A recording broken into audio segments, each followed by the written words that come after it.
Hello, fellow Oldsmobile dudes. My name is Mike Paw, and I'm a member of the 57 Oldsmobile Facebook group. And I like to go to that group and share things when I'm learning about my car, and also ask questions of the great members there that help me when I'm stuck on anything to do with the car. So I thought I'd make a little video today as a resource. When I say little, it's going to be over half an hour, but what I'm actually doing is I'm trying to document how a person goes about adjusting the linkage on their Oldsmobile, the linkage that goes from the transmission to the throttle and carburetor up at the top end of the car. And the reason for that is I've had problems over the last year or so. I had the engine rebuilt and I had the transmission rebuilt. And when I put the transmission back in the car, I found that I wasn't getting reliable shifting from third gear to fourth gear. And when I was driving on the highway, I was constantly staying in third gear. So there was something wrong, and it was over revving the car and using way more gas than it normally would if you were just going to cruise down the highway at 60 miles an hour. So in a moment here, I'm going to get under the car and start my video and try to show you folks what it is that I was doing, show you some of the special tools that I've acquired from searches on eBay that help set up the measurements underneath the car. And I'm also going to ask for your feedback because I think I'm doing something wrong. And in particular, there's one area here, this guy in the middle of the screen. I don't think that's working right. And as far as I can tell, that's the brains of the whole outfit in terms of how the car downshifts and how it handles when you're driving on the freeway. So without further ado, I'll climb under the car and start this process following the steps in the service manual. Thanks very much. Coming down from the throttle, there's a throttle valve rod that goes to the transmission. That's this right here. And what it's supposed to do is tell the transmission how far open the throttle is, and it uses this lever to do so. Up here, this is where you manually shift the transmission to drive or super or low or reverse or park, neutral. But this is used to keep the car in the correct gear. If you all of a sudden step on it a bit and it wants to do a downshift, it's all done with this. So these two have to be aligned properly in order to have the transmission work correctly. I've been having a lot of problems with my transmission, so, or at least it's shifting. I had it rebuilt and it just hasn't been shifting right out of third into drive or fourth gear since. So I'm going to double check this measurement today because I'm under the car doing some other things. To do that, I've got this funny looking tool. It's a specially developed tool for this exact measurement. It's called a J6344 and it's made by KM Tools. And what happens is on this, you have to get this surface here to line up with a machined surface that's up the side of the transmission here. You line that up, and then it helps you set the measurement for how far back this throttle thing should be. This lever, and you can see it's pretty close. It wants to tuck in there. It's actually it does pretty easily, but lining this thing up at the back and trying to film this and show you guys what it's doing is a little difficult to handle at once. But that's basically what that measurement is. And so the way I see it, that's it at its furthest back position. This is me with the tool ready to go in, but because the tool is supposed to pass through that hole, it's fighting it right now as to being in the correct spot because they can't be in the same spot at the same time. So what I think I'm going to do is I'm going to bend this piece outboard towards the outside of the car a bit. So maybe it's here where the tip of my finger is, and that'll make it easier to line it up. I'm going to check one more time with this fit at the back though, because see how just a little bit of movement there, and it almost feels like it's in the right spot. So I'm feeling with my hand, make sure I've got the machine surface, and this little notch here has to go in there. So I'm feeling up there, making sure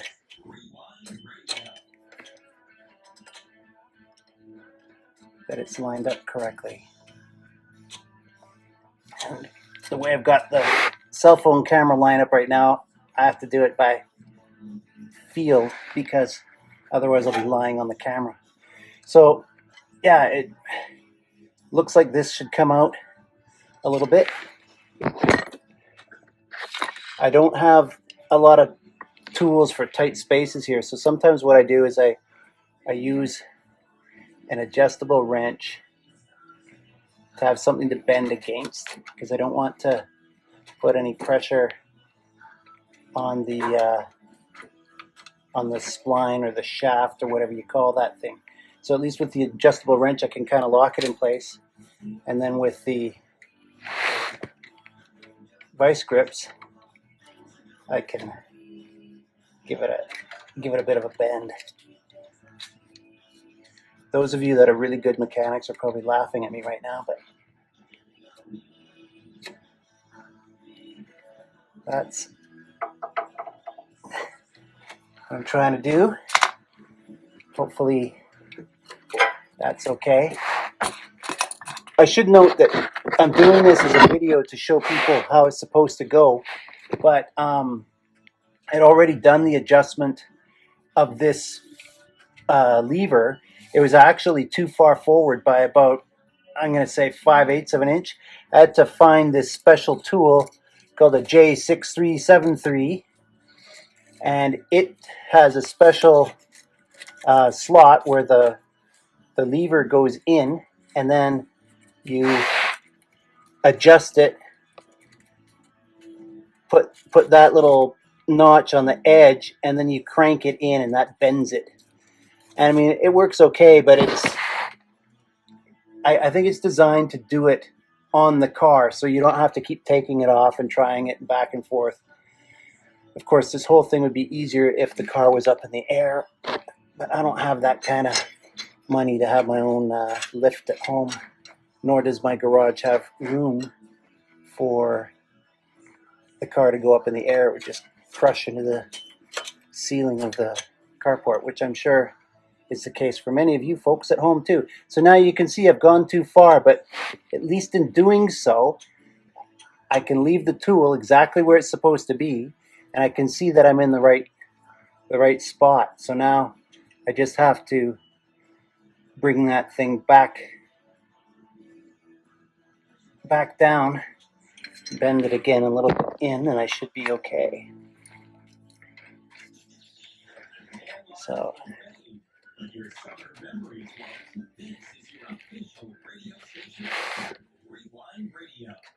put that in.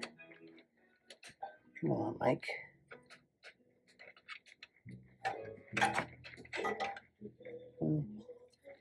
Open that up.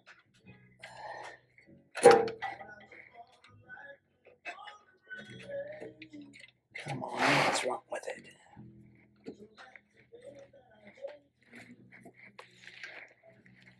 Actually, I'm going to cheat and just use my thumb.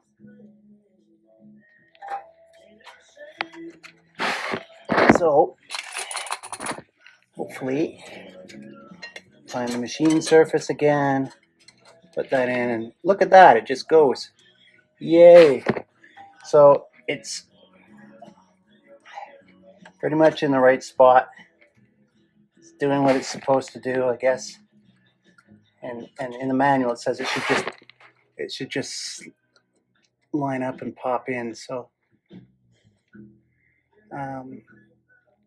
yeah, that's what it's doing. One more tweak just on the end here to make sure that it's completely vertical.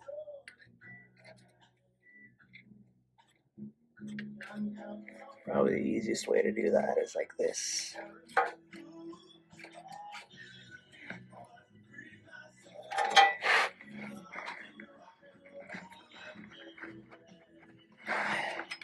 One more check up there.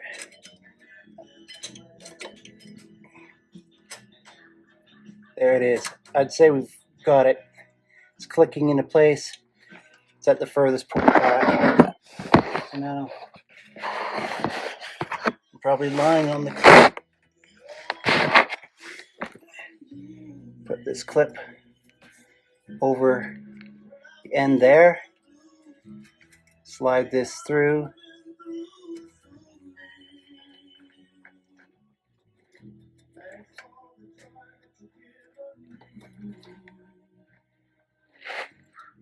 Come on.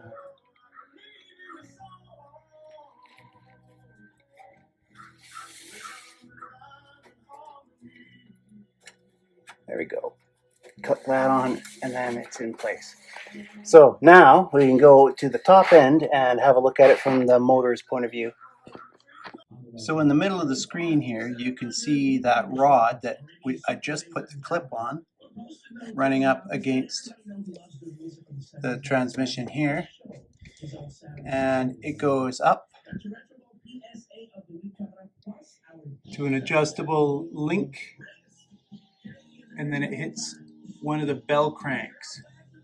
The bell crank is just a thing for it to pivot on, and then it's got a short adjustable threaded rod that apparently is where you fine tune the downshift, or you start to move. You use this part and that to adjust the force downshift. So the next step is over here. We've got to back off the idle screw so that the throttle's completely closed. They'll move, this bottom piece will move closer to the back of the car, and then this piece here will get, it'll lift this and push the this other bell crank so that there's very little space there. I think it's 20 thousandths of an inch. So this will move up. And when it's in that spot, then you can do your adjustments to the longer throttle rod. And then the clearance from it to the dashboard, and then back down. Where did it go? Against this other bell crank here. You can see it comes down, it's adjustable, hits that bell crank, and then goes through the floor here, through into the inside of the car, where you can find the gas pedal on the other side. And all that needs to be adjusted. So I'm working from two manuals here. I've got the 1957 shop manual. The Canadian one looks a little different than the US one, but I think the page numbers at this point in the manual are the same. The areas where I've put these marks here are the steps that aren't going to be done on a car with a J2. My car has the J2, so I've got the J2 supplement over here. And what you want to do is you want to do the transmission linkage adjustment, where it says follow the same steps from page 96 of the manual, but not steps 7, 8, and 9. So instead, you need to have the throttle valves completely closed and the throttle return check holding tool in place, and there should be 30 thousandths clearance between the bell crank arm and the bell crank stop, as shown in figure 43. Figure 43 is here. So they're looking for clearance there. You see there's quite a bit of, it's 10 to 50 thousandths, and halfway in between that is 10 to 50 thousandths, but halfway in between is 30. So that's what that's supposed to look like. If you need to make an adjustment, you bend the rod. Hopefully that won't be needed. So let's see what that looks like on the car.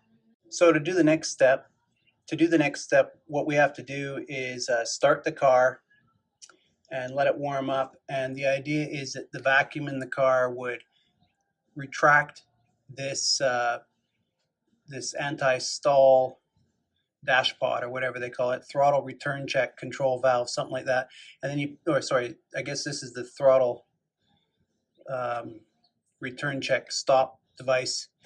Anyway, the idea is that this goes on here and stops it from interfering with the measurement, holds it back.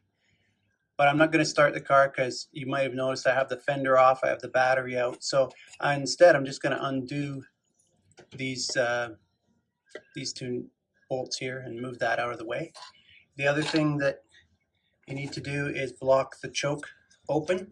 So I got one of those little, you didn't see that.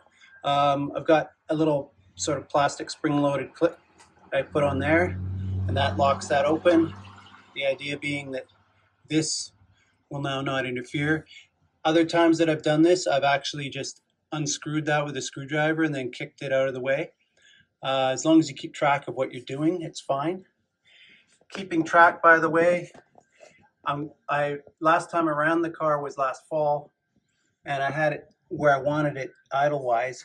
So what I'm going to do is I'm going to mark one face of that screw with a black Sharpie, and then I'm going to keep track of the number of turns that I back it out until this gap is within spec and the throttle's completely closed.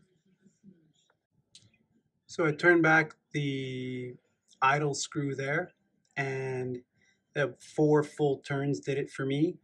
And there's a little bit of looseness in it, so I know it's not touching anything.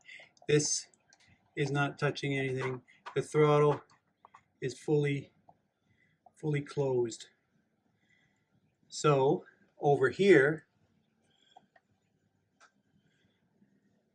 we got to measure that gap. So because it's curved, I thought it would make more sense to get one of those plug gapper things.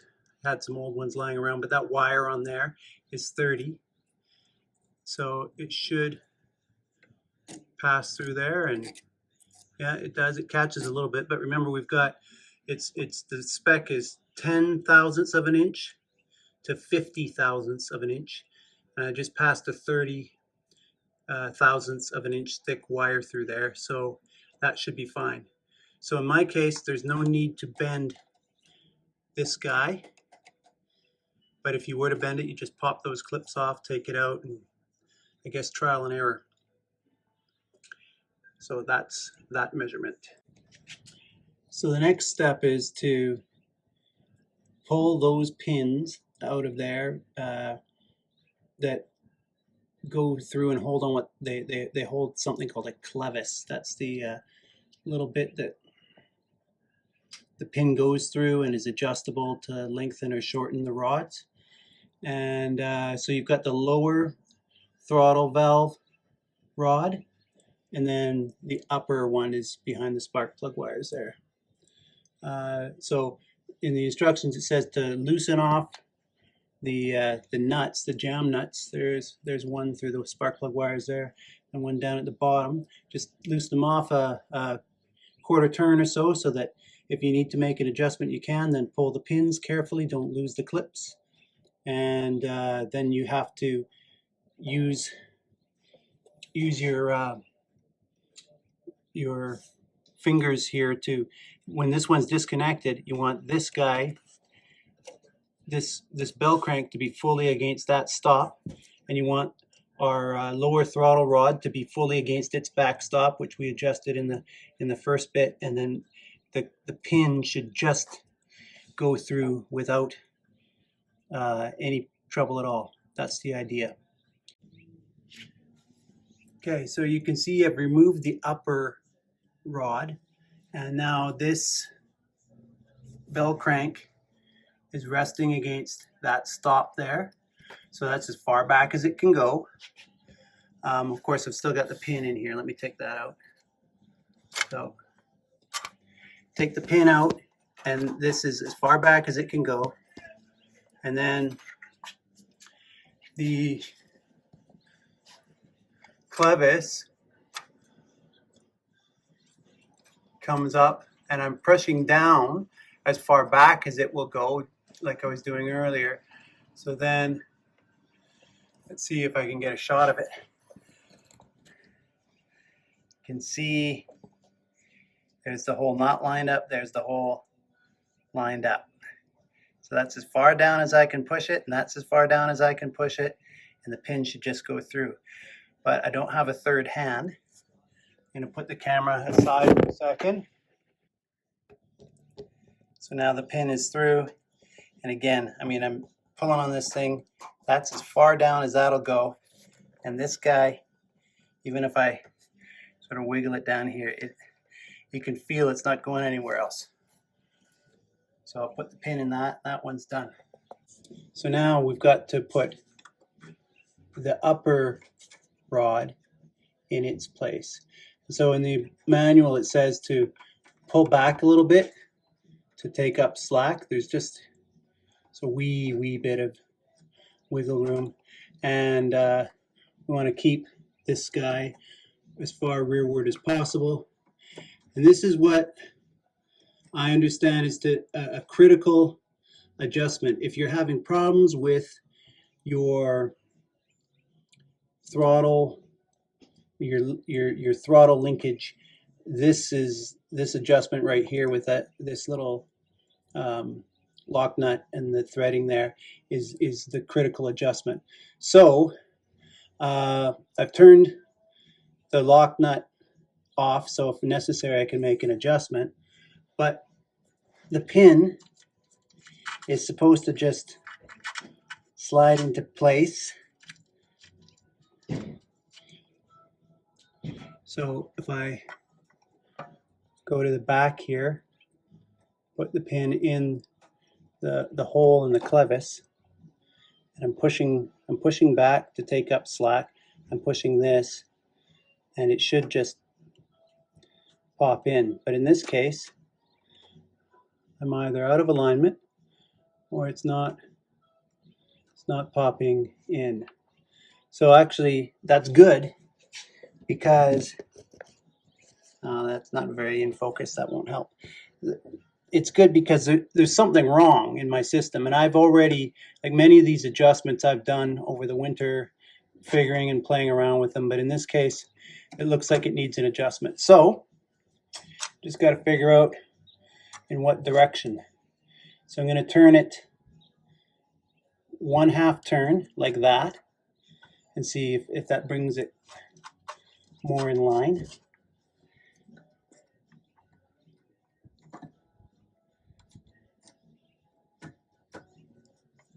And it feels like it's, yeah, okay, so 1/2 turn. Doesn't seem like a lot, but apparently it's a big deal. I don't really like this pin, but I'm gonna reuse it anyway. Well, I can't use it and film at the same time, but anyway, you can see the pin went in. So I'll put that in, and then of course you got to tighten up these nuts. So we've done the lower one, and I tightened that. We did the upper one, and I tightened that. Now we go to that. Well, actually, it was the lower throttle rod first, then the upper one. They both refer to that diagram. So now we're going to,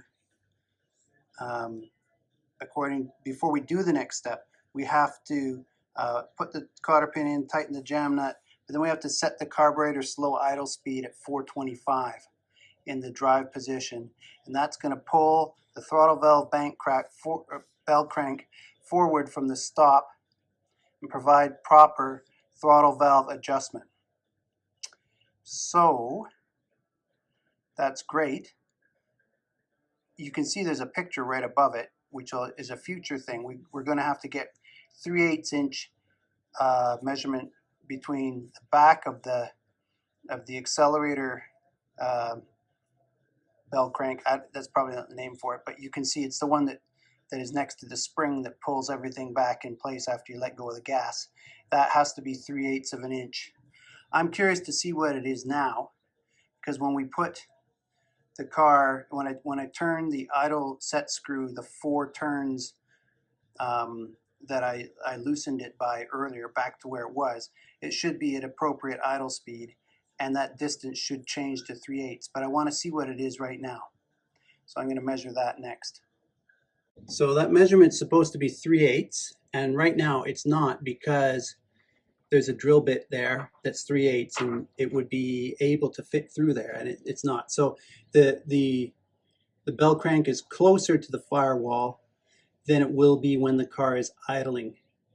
So we got to turn that set screw. You can just see some of the black Sharpie ink still on it. I got to turn that 4 times, 4 complete circles, and then I think what will happen is that while I do it, that drill bit will probably fall. We'll see, but anyway, I'll leave it there and see what happens.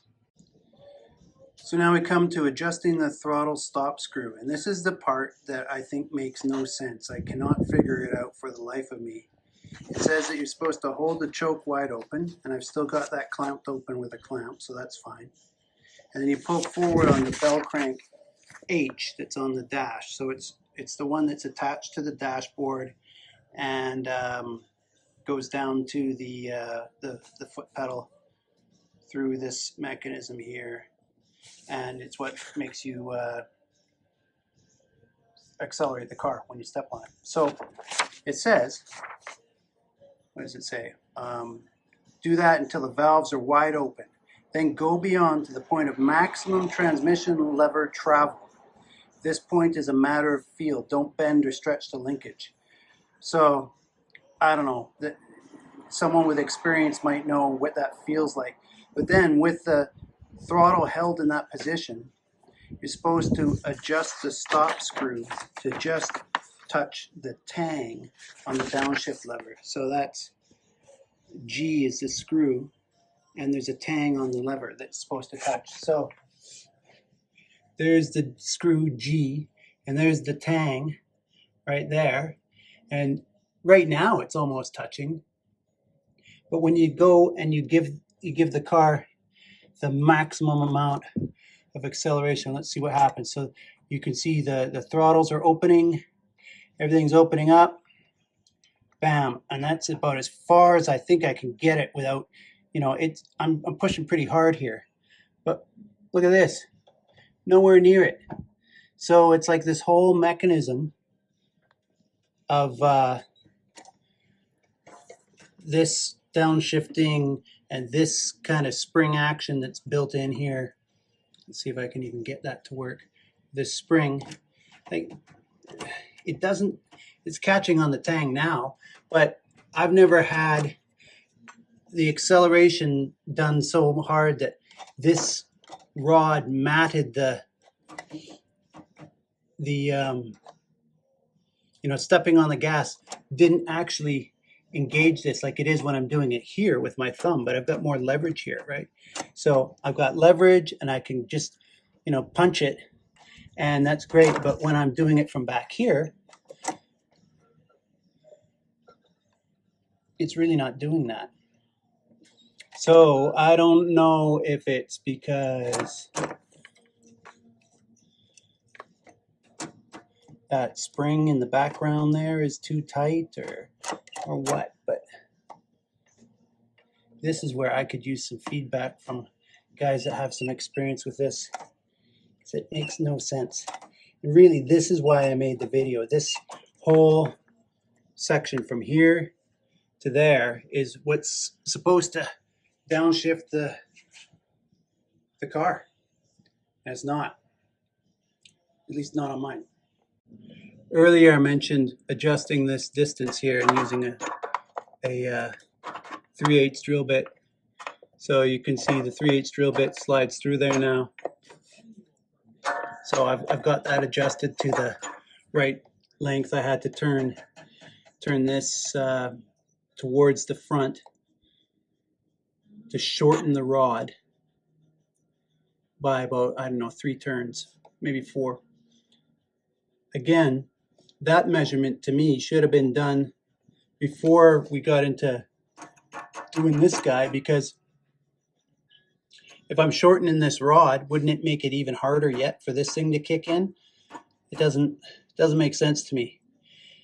So I actually did this distance setting first because I assumed that, you know, if the car was coming from the factory, that wouldn't be really that far out of adjustment. I don't know how it could be, right? So that's the step I took. So now all that's left is setting the height of the gas pedal. So now you can see in figure 3, 163, accelerator pedal rod adjustment, you need a 3 7/8 wooden block. That I know how to do. So I'm going to go into the car, find where the carpet or floor mat is held down by that metal, and then position it under the edge of the pedal, not under the part that engages in the rod, but under the edge of the pedal there. When I do that, then you have to remove the clip and rod assembly K from the bell crank H. So here's H again. You've got to remove K and make any adjustments. I'm hoping that mine is already in good shape because I had adjusted it once before, so we'll see. So now we're inside the car. I put my wooden block in place, and let's see, can we see where it's lined up? Yeah, see how it's not against the rubber puck that holds the end of the rod, but against the tip there. And then that ring that snaps in to hold the floor mat or the carpet in place. So there's actually, looks like my pedal might be set a little bit too high. While I'm in here, I'll point out this is the new booster and brake pedal assembly for the kit that I bought to put disc brakes on. It's not as pretty as the original, but it uses some leverage. The original treacle vac has this linkage under there, so we have a pivot point and what do you call this? The fulcrum, I guess. So your pivot point and your fulcrum, and then this pushes down, and it's pretty firm pedal. So I'm anxious to start it up and see how it's going to go. I'll be happy if that works out well. When I disconnected the link on the engine side of the firewall, the block fell out. So I've got a sledgehammer here, so it brings new definition to the term. Hammer it. There we go. So that should hold it in place. You can see a little bit of adjustment to be made there. So we'll take the nut off of that and shorten it a few turns and get it lined up. So here we are with everything adjusted and back in position. I had this anti-stall dash pot. I had removed those and swung it out of the way so it wouldn't interfere with this when I was trying to make the throttles fully closed. And now, because this is essentially sort of giving it some gas, this gap over here is much higher than what it would otherwise be if the car was just idling, because when vacuum's running through the system, this sits about there, and it sort of hovers back and forth and stops your car from stalling. This unit is what concerns me. I would love feedback from any of you guys that have this thing working properly, or even if you could make a video that showed me how yours worked and where it engaged, that would give me some clues. Appreciate that. Watch for the upcoming review of the disc brake system that I've installed on the car from Canter. I've been putting little snippets of it on the Facebook group, but when I get the fender on and the car rolling, we'll do a little bit of a test. Thanks very much. Look forward to any comments.